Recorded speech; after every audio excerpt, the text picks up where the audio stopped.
In Itanagar, the capital of Arunachal Pradesh, where the hills press close against the streets and the fog comes down without warning, there are stories that move through the neighborhoods like weather. This is the one they still don't talk about at 0 Point, not because they've forgotten it, but because no one has ever been able to explain it. David lived in a modest flat near 0 Point, where the roads were narrow and neighbors knew each other's business. He was a young man in his late 20s, unremarkable on the street. But inside an MMA ring, he was something else entirely. He fought anyone, regardless of size or record. He stepped into the ring with the calm of someone who had already considered the worst and decided it didn't frighten him. Some fights he won, some he lost. Many times, he came home battered, his ribs cracked, a shoulder dislocated, or one eye swollen shut. His neighbors would see him return, wincing up the stairs, and assume he'd be out for weeks. But he never was. What should have taken months to heal took mere days. It was as if David possessed an extraordinary God gift, a miraculous biology where broken bones mended as though they were in a desperate hurry. Nobody in the neighborhood questioned it out loud. A gift like that in a place like this was simply accepted as a blessing. Outside the ring, David made the neighborhood feel safer just by being in it. He fixed the gate at the end of his lane. He bought biscuits for the stray dogs near the market. He attended Sunday service at the Baptist church without fail. He paid his taxes, kept to himself, and gave no one a reason to speak badly of him. The neighborhood trusted him quietly, without thinking about it. Then, one winter, everything changed. A 70-year-old woman moved into the ground floor flat at the far end of his building. Her name was Mrs. Grace. Nobody knew where she came from. She had arrived with very little, a few bags, a heavy shawl, and a wooden walking stick she leaned on heavily. Her joints were visibly swollen with severe arthritis. Despite her constant pain, she was warm.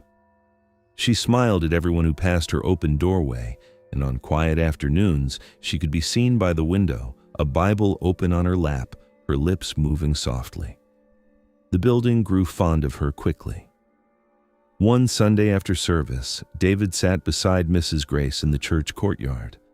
He was not a man who talked easily, but something about her made him speak.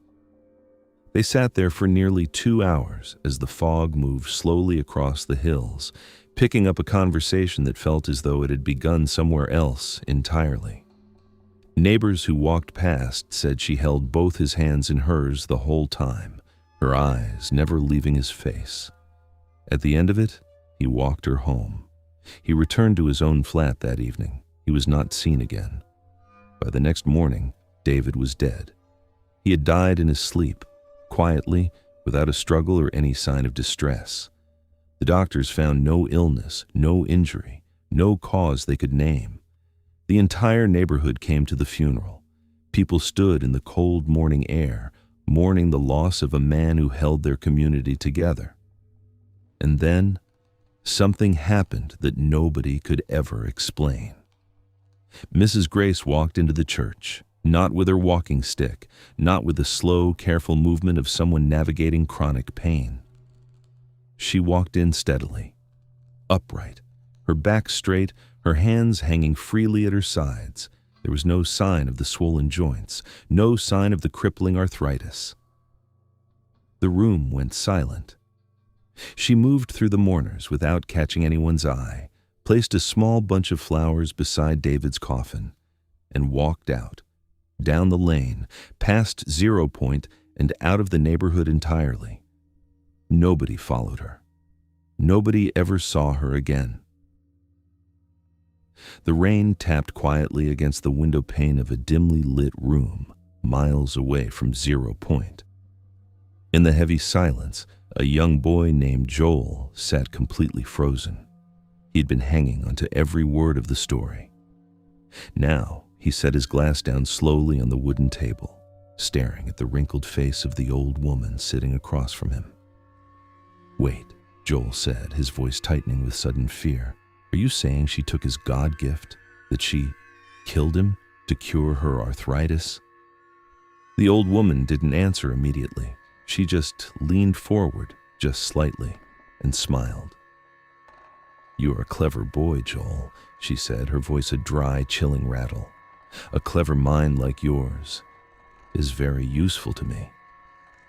Joel looked at her properly for the very first time all evening. "What do you mean?" he said, his voice dropping to a terrified whisper. "Useful to you, Mrs.